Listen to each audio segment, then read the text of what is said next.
అలనాటి భారతదేశంలో ప్రజలు తమకు ఉన్నంతలో హాయిగా జీవించేవాళ్లు. పెద్ద పెద్ద సౌకర్యాలు విలాసాలు లేవు, కానీ అందుబాటులో ఉన్నవాటితోనే ప్రశాంతంగా జీవనాన్ని కొనసాగించేవాళ్లు. ఆదాయం తక్కువైతే అంతటితోనే సర్దుకునేవాళ్లు. ఊరకే వృధా చేయడం ఉండేది కాదు. ప్రకృతిలో దొరికిన ప్రతి వస్తువును పూర్తి స్థాయిలో వినియోగించుకునేవాళ్లు. జనాభా మధ్య భయంకరమైన కొట్లాట్లు ఉండేవి కావు. అయిన వారితోనూ స్నేహితులతోనూ చిక్కనైన అనుబంధాలుండేవి. దూర ప్రాంతాల్లో ఉన్నప్పటికీ అవసరమంటూ ఏర్పడితే పని పూర్తయ్యేదాకా అండగా నిలబడి కార్యం సానుకూలం పడేదాకా తామున్నామంటూ ధైర్యం చెప్పేవాళ్లు. 1980ల నాటికి దేశంలో నలుపు తెలుపుల టీవీ ప్రవేశించింది. ఊరు మొత్తానికి మహా అయితే ఓ 2-3 ఇళ్లలోనే ఆ బ్లాక్ అండ్ వైట్ టీవీలుండేవి. అయినా సరే వీధి వీధంతా రామాయణం ధారావాహిక చూడ్డానికి ఆ ఇంటి ముందు వాలిపోయేవారు. దీపాల వేళ ఇంటికి అతిథులొస్తే ఖాళీ కడుపుతో పంపించేవాళ్లు కాదు. ఆకలిగొన్న వాళ్లకి పట్టెడన్నం పెట్టగలిగిన వాళ్లు అదే పెట్టేవాళ్లు. కలిగినళ్లలో అయితే అంతకు తగ్గట్టుగా మర్యాదలు జరిగేవి. ప్రజల్లో పరస్పరం ఆదరణ ఆప్యాయతలు అలా ఉండేవి. నేటి పరిస్థితులు నాటి కాలానికంటే చాలా భిన్నంగా ఉన్నాయి. ఏ కాలంలోనైనా పిండి కొద్దీ రొట్టె అన్నది నిజం. కాకుంటే ఈనాటి పరిస్థితుల్లాగా ఆనాడు మరీ వేగిరపాటు ఉండేది కాదని మాత్రం చెప్పుకోవచ్చు. అందుకే పాత జ్ఞాపకాల్ని తాజాగా తలుచుకుంటూ మాటలు కలబోసుకుంటూ ఉంటే ఏదో తెలియని ఉద్వేగం, ఆపై ఎంతో ఉత్సాహం కలుగుతుంది.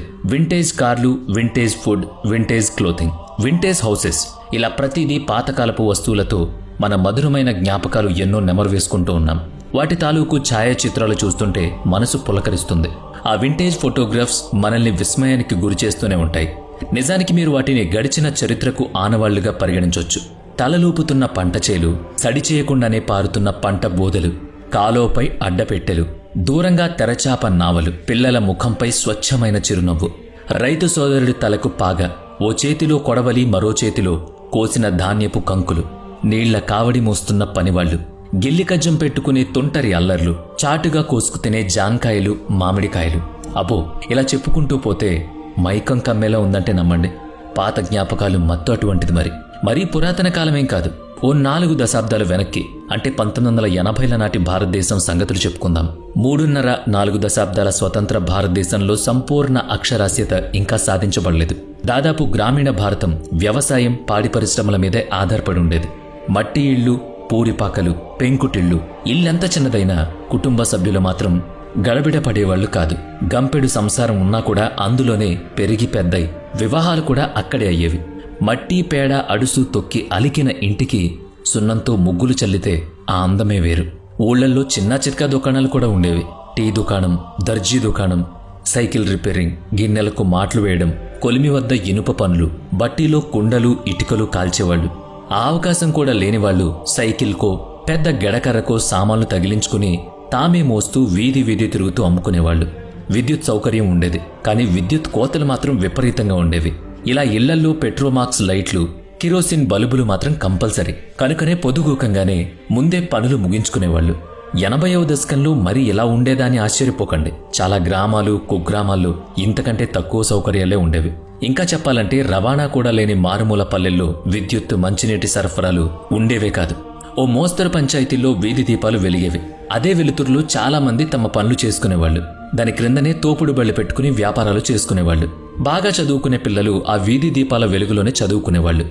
ఉంటేగింటే ఓ మంచినీళ్ల ట్యాంక్ కూడా అంతెత్తున ఉండేది. రహదారులు చాలా వరకు మట్టి రోడ్లు లేదా అందరి నడకల వల్ల నలిగిన దారులే తప్ప ఇలా తార్ రోడ్లు, సిమెంట్ రోడ్లు ఉండేవి కాదు. ఆ మట్టి దారులు వానాకాలంలో బురదగుంటలయ్యేవి. జారిపడ్డవాళ్లు బొంగమూతి పెడితే పాదాలకు మట్టి బూట్లు అయ్యాయని పిల్లలు తెగ ఆడుకునేవాళ్లు. ఏ కాలువగట్టు వెంటో సైకిల్ మీద వెళితే చక్రాలు మట్టి లోపలికి కూరుకుపోయి పెద్ద పెద్ద బండ్రాళ్లలా తయారయ్యాయి. రచ్చబండ వద్దనో ఊరి బొడ్రాయి వద్దనో 10 మంది చేరి కష్టసుఖాలు చెప్పుకునేవాళ్లు. ఒకరికి హాని తలపెట్టాలని తలంపి ఉండేది కాదు. తిండి తిప్పల సంగతి అంటారా, మొత్తం దేశీ వంటకాలే. స్థానికంగా లభించే ధాన్యాలు, పప్పులు, కూరగాయలే కనుక తక్కువ తిన్నా ఎక్కువ తిన్నా ఆరోగ్యం మాత్రం కంపల్సరీ. ఓ మోస్తరు అనారోగ్యానికి వంటింటి దినుసులే మందు మాకు. గ్రామాల్లోని పెద్ద మనిషో, గుడి పూజారిగాను, బడిపంతులుగాను ప్రకృతి వైద్యం చేసేవాళ్లు. వడ్లు దంచడానికి రోళ్లు, పిండి ఆడ్డానికి తిరగళ్లు, వండుకోవడానికి మట్టి కుండలు, సరుకుల నిల్వకు మట్టి, ఇత్తడి పాత్రలు ఉండేవి. ఇక వంట చెరుకుగా అయితే పిడకలు, ఎండు పుల్లలు, కట్టెలు ఉండేవి. అంటే ప్రకృతి నుంచి వచ్చే వాటితోనే మన అవసరాలు తీరేవి. వృధా చేయడం అనేది దాదాపుగా ఉండేది కాదు. ఎందుకంటే ప్రతి దానికి ఆ రోజుల్లో చాలా విలువ. ఇక చర్కా తిప్పి దారం తీసి మగ్గన్నేసి బట్టలు తయారు చేసుకునేవాళ్లు. ఇంటర్నెట్ లేదు గనుక ప్రజల్లో ప్రాపంచిక విషయ పరిజ్ఞానం ఉండేది కాదు. ఎక్కడో ఢిల్లీ నగరంలో జరిగిన విషయాలు ఊళ్ళో వ్యక్తి చెప్పాడనుకోండి, ఇహ చూడండి అతను పెద్ద మేధావి, గొప్ప గౌరవం కూడా దక్కేది.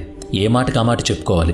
మనుషులు ఒక పద్ధతిగా ఉండేవాళ్లు. కాస్త మరుగు, ఒకంత సిగ్గు, చెప్పుకునే స్థాయిలో మంచి మర్యాద పాటించడం ఉండేవి. సాధ్యమైనంత వరకు గ్రామాలు శుభ్రంగానే ఉండేవి. ఆనాటి మనుషులు మనసుల్లాగా. 1981 నాటికి దేశంలో అక్షరాస్యత శాతం 41. స్కూళ్లల్లో మాస్టారు చెప్పింది చదవడమే తప్ప వేరే మార్గం లేదు. గ్రంథాలయం, అందులో బోలెడు పుస్తకాలు ఉండే వ్యవస్థ చిన్న గ్రామాల్లో ఉండేది కాదు. ఏకోపాధ్యాయ పాఠశాలలే ఎక్కువ. అందులోనూ పైకప్పు లేని బడులకైతే చెప్పనక్కర్లేదు. వర్షాకాలంలో సెలవు లేక ఇంగ్లీష్ మాట్లాడటం నేర్పిస్తామంటూ గోడల మీద ప్రకటనలు రాసేవాళ్లు. ఇప్పుడు స్విగ్గీ, జొమాటోలు ఆహారం తెచ్చి పెడుతున్నట్టుగా అప్పట్లో ఇంటింటికి తిరిగి పాలు పోసేవారు. గేదెల్ని ఇంటికే తీసుకొచ్చి అక్కడే పాలు పితికిచ్చేవాళ్లు. తల మీద బుట్టలో కాయగూరలు పెట్టుకుని అమ్మేవాళ్లు. కరివేపాకు, కొత్తిమీర కూడా డబ్బులకు కాకుండా గిద్దెడు, సోలెడు బియ్యానికిచ్చేవాళ్లు.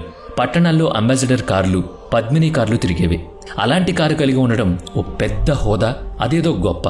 పెద్ద పెద్ద బ్రాండ్ల శీతల పానీయాల కంటే గోలీ సోడాకే యమగిరాకి. అప్పుడు చెక్కబండి మీద అమ్మే రాతి ఉప్పును కొని నిల్వ చేసుకునేవాళ్లు. నీటి సరఫరా లేని చోట చేతి పంపులు వాడుకునేవాళ్లు. దేశ విదేశాల కబుర్లు పెద్దగా తెలిసేవి కావని చెప్పుకున్నాం కదా. మరి విషయాలు ఎలా తెలుస్తాయంటే దినపత్రికల ద్వారా, రేడియోల ద్వారానే. న్యూస్ పేపర్ కూడా రాని ఊళ్ళుండేవి, కానీ రేడియో న్యూస్ వినకుండా పనికెళ్లేవాళ్లు ఉండేవాళ్లు కాదు. గ్రామీణ కుటుంబాల్లో సభ్యులందరూ ఏదో ఒక పని చేసుకునేవాళ్లు. ఇంట్లో ఉండే ఆడవాళ్లు సైతం కుట్లు, అల్లికలు వంటివి చేసేవాళ్లు. చెప్పులు కుట్టినా, బండి తోసినా, పొలం దున్నినా, నీళ్లు మోసినా నామోషి మాత్రం ఉండేది కాదు. హోదాలో, ఆదాయంలో తేడాలుండేవి తప్పితే చేసే పని పట్ల చిన్నచూపు మాత్రం ఉండేది కాదు. ఇక రాజకీయాలంటారా, ఎన్నికల వేళలో గొప్ప కోలాహలంగా ఉండేది. ఇక 1975 నాటి ఎమర్జెన్సీతో ఇందిరాగాంధీ పదవి కోల్పోవడం, కాంగ్రెసేతర ప్రభుత్వంలో మొరార్జీ దేశాయ్ ప్రధాని కావడం ప్రజల్లో రాజకీయాల పరంగా ఓ ఆలోచన మార్పును కలిగింపజేశాయి. అయినా పార్టీలో కలకలులకలు తప్పవు కదా. అధికార మార్పిడిని ప్రజలు కోరుకున్న స్థిరమైన ప్రభుత్వాన్ని ఏర్పాటు చేయడంలో నాయకులకు నిబద్ధత కరువైంది. ఆ ప్రభావం నిత్యావసర వస్తువుల ధరలను ఆకాశానికి చేరేలా చేసింది. సాధారణ ఉప్పు, పప్పు, కూరగాయలు బాగా ఫిరుమయ్యాయి. 1980లలో 10 గ్రాముల బంగారం 1330 రూపాయలుండగా 1980 నాటికి 1800 రూపాయలైంది. ఇక కిలో వెండి ధర అంటారా, అందుబాటులోనే ఉండేది. లీటర్ పెట్రోల్ ధర 8 రూపాయలు. బహుదూరం అయితే తప్ప ప్రజలు ప్రభుత్వ రవాణాన్ని ఎంచుకునేవాళ్లు. స్థానికంగా సైకిళ్లనే ఉపయోగించేవారు. ఇక కాలినడకన పోగలిగే దూరాలకైతే నడుచుకుంటూ వెళ్లేవాళ్లు. కనుకనే రోజుకు 2000 పెట్రోల్ అమ్ముడైతే గొప్పగా ఉండేది అప్పటి బంకుల్లో. రాజకీయాలను పక్కన పెడితే రోజువారీ ఆహారంలో భాగమైన ధాన్యాల ధరలు ఈనాటి ధరలతో పోలిస్తే చాలా చాలా తక్కువ. 1980వ దశకంలో లీటరు పాలు 8 రూపాయలు, కిలో బియ్యం 1 రూపాయి, కిలో పెసలు 2 రూపాయలు, క్వింటాళ్ల గోధుమలు 142 రూపాయలు, పంచదార కిలో 5 రూపాయలు. ఈ ధరలు ఇప్పటికీ తక్కువ కావచ్చు, కానీ అప్పుడు అవి చాలా ఎక్కువ. వాటిని కూడా కొనుగోలు చేయలేక రోజుకు 2 పూటలా తినలేని వాళ్ళు కూడా చాలా మంది ఉండేవాళ్లు. సగటు రోజుకు 100 లేదా 200 రూపాయలు సంపాదించగలిగిన సామాన్యుడి కుటుంబం పోషణకు ఆ మాత్రం ఆదాయాన్ని సరిపెట్టుకునేవాళ్లు. ఇక సినిమాల వంటి వినోద రంగంలో ఇప్పటి ట్రెండ్స్ ఎలా ఉన్నాయో మీకు తెలుసు. Heavy makeup, heavy costume, heavy jewellery, విదేశీ లొకేషన్స్, అతి భారీ ఖర్చులు, అందుకు తగ్గట్టే టికెట్ ధరలు, ఇవన్నీ మనకు అనుభవమే. 1980లలో కూడా మేకప్ ఉండేది, కానీ మరీ అంత ఎక్కువ కాదు. తక్కువ మెరుగులతోనే ఆకర్షణీయంగా తయారయ్యేవాళ్లు. ఆ కాలపు సినిమా ఫంక్షన్లు కూడా ఎంతో ఆర్భాటరహితంగా ఉండేవి. ఎంతో కొంత మోడర్న్ దుస్తుల్లో, పాశ్చాత్య ధోరణిలో తెరపై నటించిన వారు కొందరున్నారు. ఆనాటి నటీనటుల్లో దేశీయంగానూ అంతర్జాతీయంగానూ పేరు ప్రఖ్యాతలు సంపాదించుకున్న వాళ్ళు ఉన్నారు. మనం ఒక విషయం తప్పక గుర్తు చేసుకుని తీరాలి. అంతర్జాతీయంగా భారత స్వతంత్రతను ఎవ్వరూ ప్రశ్నించజాలరని చాటి చెప్పిన ఘనత ఇందిరాగాంధీ హయాంలో జరిగింది. 1971 బంగ్లాదేశ్ విమోచన యుద్ధంలో భారతదేశం అందించిన చొరవను ఇప్పుడు ఆ దేశం మర్చిపోయిందేమో, కానీ చరిత్రను ఏమార్చడం కుదరదు కదా.